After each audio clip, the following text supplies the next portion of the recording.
Assalamualaikum warahmatullahi wabarakatuh. Waalaikumsalam warahmatullahi wabarakatuh. Kali ini saya akan membuat usaha bisnis bengkel khusus motor. Ini termasuk usaha sampingan yang bisa dilakukan oleh orang-orang yang memiliki hobi pada motor atau yang mempunyai sedikit pengalaman dalam dunia mekanik motor.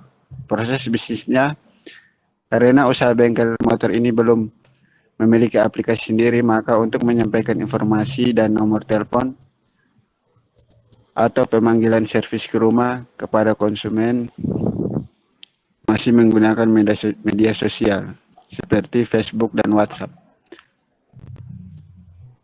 Konsumen yang melakukan servis motor karena mendapatkan informasi melalui media sosial akan mendapatkan potongan harga. Next, Eko.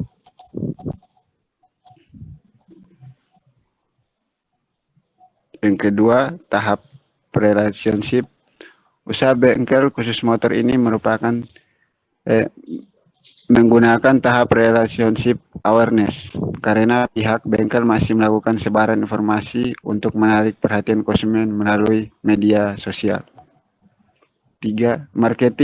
Media marketing. Usaha bengkel khusus motor ini masih menggunakan media sosial seperti Facebook dan WhatsApp untuk melakukan sebaran informasi dan pemanggilan servis ke rumah melalui story dan grup-grup yang ada pada media sosial tersebut karena belum adanya aplikasi sendiri. Analisis segmenting, targeting, dan positioning. Segmenting. Berdasarkan analisis yang telah dilakukan, berikut beberapa segmentasi yang dihasilkan. Segmentasi pasar berdasarkan geografis. Segmentasinya lebih banyak di wilayah bengkel tersebut karena konsumennya masih di sekitaran bengkel tersebut yang bisa dijangkau. Segmentasi pasar berdasarkan demografis. Bengkel khusus motor ini menargetkan konsumen sekitar bengkel yang bergabung di media sosial Facebook dan WhatsApp. Segmentasi pasar berdasarkan psikografis. Bengkel khusus motor ini menunjukkan konsumen sekitar bengkel dan konsumen yang berada di Facebook dan WhatsApp karena mendapatkan potongan harga. Targeting. Dari analisis segmentasi yang dilakukan dapat diketahui target pasar yang dibidik oleh bengkel khusus motor ini adalah masyarakat umum di sekitaran bengkel dan masyarakat umum yang bergabung pada media sosial Facebook atau WhatsApp dan dapat dijangkau. Positioning. Bengkel khusus motor ini juga menentukan keunggulannya, yaitu pastinya pelayanan servis dengan hasil yang baik dan memuaskan untuk konsumennya, dan potongan harga bagi konsumen yang mendapat informasi di media sosial. Mungkin ini saja presentasi dari saya. Assalamualaikum warahmatullahi wabarakatuh. Waalaikumsalam warahmatullahi wabarakatuh. Udah lah, Jul, mari kita keluar dah. Assalamualaikum warahmatullahi wabarakatuh. Waalaikumsalam. Di sini saya akan mempresentasikan hasil laporan untuk pengantar e-bisnis. Untuk ide bisnis, saya akan menjual atau memproduksi telur asin. Dan lebih detailnya lagi, melihat prospek yang bisa dibilang lumayan dan melihat proses, kendala, serta strategi pasarnya, maka saya berencana untuk mendirikan usaha produksi telur asin. Adapun berupa manfaatnya, yaitu manfaat ekonomi. Usaha produk telur asin ini tentu sangat membantu ekonomi keluarga, khususnya dalam aspek income. Diharap dengan pendirian usaha ini yang nantinya akan terus berkembang, menjadikan sumber income yang menjanjikan untuk selanjutnya dapat digunakan lagi untuk mengembangkan usaha yang diharapkan nantinya. Tidak hanya keluarga yang merasakan profitnya, tetapi orang lain juga dapat merasakannya. Yang kedua, manfaat bagi pemilik. Dengan pendirian usaha produksi telur asin ini diharapkan dapat memberikan manfaat sosial berupa terjalinnya hubungan kerjasama dengan berbagai mitra. 3. Manfaat masyarakat. Dengan pendirian usaha produk telur asin ini diharapkan juga dapat memberikan manfaat sosial bagi masyarakat, khususnya dalam hal kemudahan memperoleh telur asin untuk pemenuhan kebutuhan lauk yang mempunyai nilai kandungan gizi yang tinggi serta rasa yang enak. Untuk tahap yang akan dilakukan yaitu awareness. Dalam tahap ini, pembelian dan penjual adalah mitra dalam melakukan pertukaran. Penjual mengumpulkan informasi untuk prospektif customer dan mengenal produk atau jasa. Untuk media marketing yang akan dilakukan yaitu sosial media berupa Facebook, Instagram, dan lain-lain sebagainya. Untuk analisis segmenting pasar berdasarkan geografis, penjualan telur asin melakukan penjualannya di berbagai wilayah, tetapi penjualan yang aslinya masih terdapat di wilayah Brebes terutamanya. Segmenting pasar berdasarkan demografis. Penjualan telur asin ini menargetkan konsumen dari semua kalangan masyarakat umum, karena hampir semua orang dari anak-anak, remaja maupun orang dewasa suka mengkonsumsi telur asin baik sebagai hidangan lauk maupun sekedar hanya untuk cemilan yang bergizi. Segmenting pasar berdasarkan pisografis. Penjualan telur asin ini pun sangatlah terjangkau untuk semua kalangan. Semua orang bisa membelinya karena bisa dibilang murah harganya. Untuk analisis target pasarnya adalah warung-warung yang ada di desa-desa, baik itu warung kecil maupun warung besar, serta warung makan yang ada di pinggir jalan dan di pasar. Sudah tuh. Sekian presentasi dari saya. Kurang lebihnya mohon maaf. Wassalamualaikum warahmatullahi wabarakatuh. Waalaikumsalam.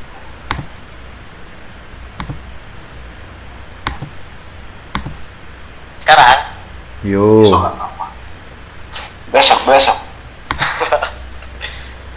Assalamualaikum warahmatullahi wabarakatuh. Waalaikumsalam warahmatullahi wabarakatuh. Saya akan mempresentasikan bidang usaha saya, yaitu usaha ternak kambing. Yang pertama ya, kita mulai dari ide usaha. Yang Indonesia merupakan negara tropis yang memiliki tipe iklim yang sesuai bagi pengembangan ternak kambing. Dan yang kedua, tahap relationship. Para peternak kambing menggunakan sistem atau tahap komitmen karena konsumen yang sudah menggunakan sistem atau aplikasi tersebut akan mendapatkan potongan harga sehingga konsumen akan merasa tertarik pada pelayanan kita. Ketiga, media marketing. Untuk media marketing kita menggunakan aplikasi berbasis website untuk menyebarkan informasi kepada pelanggan atau konsumen. Keempat, analisis segmenting, targeting, dan positioning. Yang pertama, segmenting berdasarkan analisis yang telah dilakukan. Berikut beberapa segmentasi yang dihasilkan. Segmentasi pasar berdasarkan geografis. Para peternak sudah tersebar di berbagai wilayah Indonesia. Segmentasi pasar berdasarkan demografis. Para peternak menargetkan konsumen yang berprofesi seperti pedagang ternak dan dijual ke para orang yang memiliki usaha kuliner. Segmen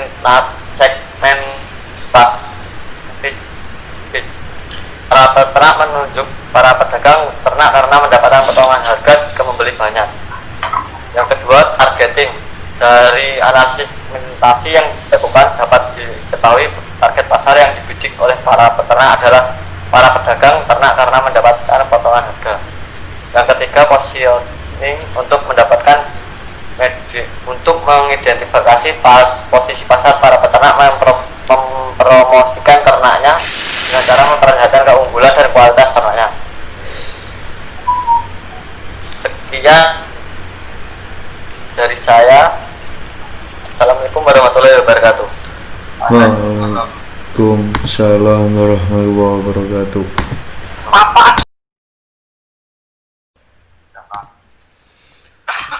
Ya, sebelumnya Assalamualaikum warahmatullahi wabarakatuh. Eh, Berhubung teman-teman saya ada yang amnesia, perkenalkan nama saya Ahmad Alvin Alfala. Saya dari program studi D3SI 2018 ingin mempresentasikan tentang bisnis yang saya gelutin sejak tahun 2013 mengenai desain grafis. Ide dan gagasan ini muncul ketika saya mengikuti ekskul mengenai desain grafis yang diadakan di sekolah menengah kejuruan. Waktu itu ditugaskan untuk mengikuti kontes di dalam sebuah website yang bernama 99 Design untuk mengupload atau mengunggah desain yang sudah ditentukan oleh guru. Dan ketika penilaiannya adalah makin banyak bintang yang didapat, makin bagus penilaiannya. Dan di website itu ada berbagai pilihan. Yang pertama ada kontes mengikuti logo, banner, poster, dan lain-lain. Kemudian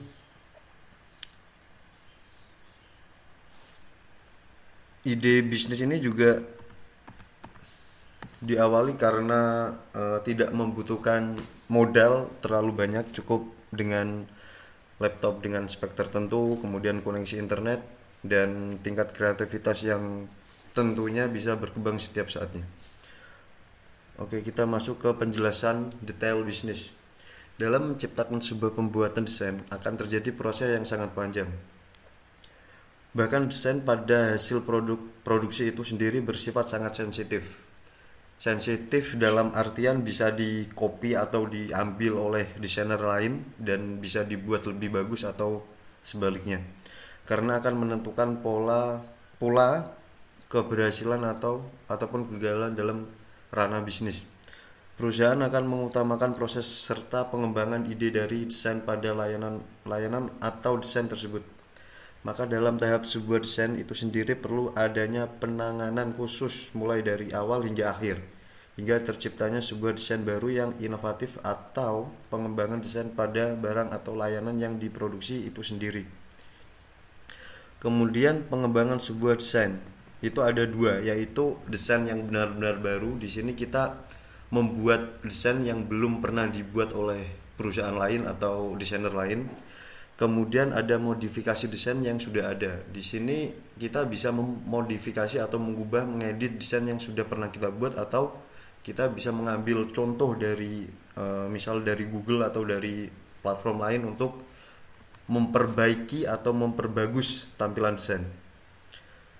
Kemudian ada tahap relationship mana yang sedang dilewati. Di sini saya melewati tahap relationship awareness di bagian pengenalan sejak tahun 2013 ke guru, ke teman-teman dekat, dan ke platform di 99 Design, di 1000.com, dan lain sebagainya. Selanjutnya, media marketing yang digunakan saat ini adalah kontes online. Media yang digunakan adalah kontes online seperti 99 Design tadi yang sudah saya jelaskan. Kemudian di dalam negeri sendiri ada 1000.com.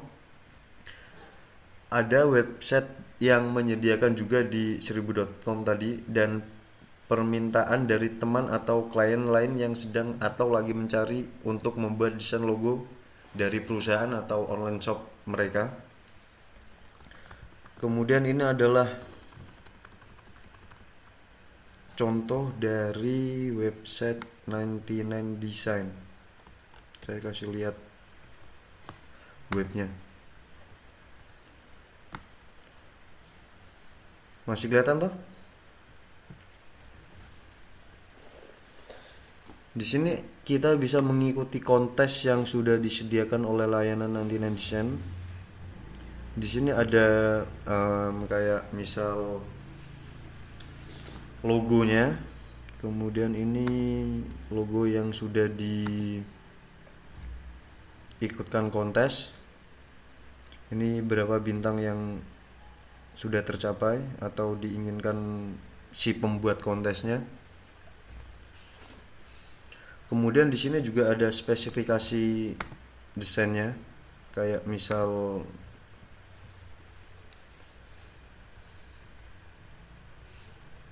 deskripsi tentang desainnya, kemudian style atau warna yang dibutuhkan, kemudian tingkat atribut apa saja yang diinginkan. Kita harus mengikuti ini. Kemudian ini adalah contohnya, contoh yang disediakan layanan itu. Kita kembali lagi dan ini adalah contoh desain yang sudah saya buat dan sudah saya ikutkan kontes di 99 Design. Kemudian di bagian masuk ke bagian analisis segmentasi pasar, pada saat ini sangat banyak perusahaan baru yang didirikan dan memungkinkan pesatnya jasa dalam pembuatan produk, brand, logo, dan lain sebagainya. Target dalam dunia desain ditujukan untuk perusahaan kecil sampai menengah ke atas atau di online shop yang baru buka, dikarenakan setiap perusahaan atau brand harus dan wajib memiliki ciri khas yang dituangkan menjadi sebuah logo dalam sebuah perusahaan atau brand. Positioning menawarkan skill dan kemampuan dalam bentuk CV atau portfolio yang diupload dan disebarluaskan di website penyedia jasa untuk pembuatan atau pemesanan desain. Kesimpulan dalam bisnis yang sedang saya kembangkan adalah menargetkan suatu organisasi, perusahaan, atau online shop baru yang sedang atau ingin membuat logo untuk branding mereka, supaya masyarakat umum mengenal karakter atau ciri khas perusahaan atau online shop dengan hanya melihat logo suatu simbol dari perusahaan tersebut. Sekian dari presentasi saya tentang bisnis yang sedang saya geluti. Kurang lebihnya saya mohon maaf. Assalamualaikum warahmatullahi wabarakatuh.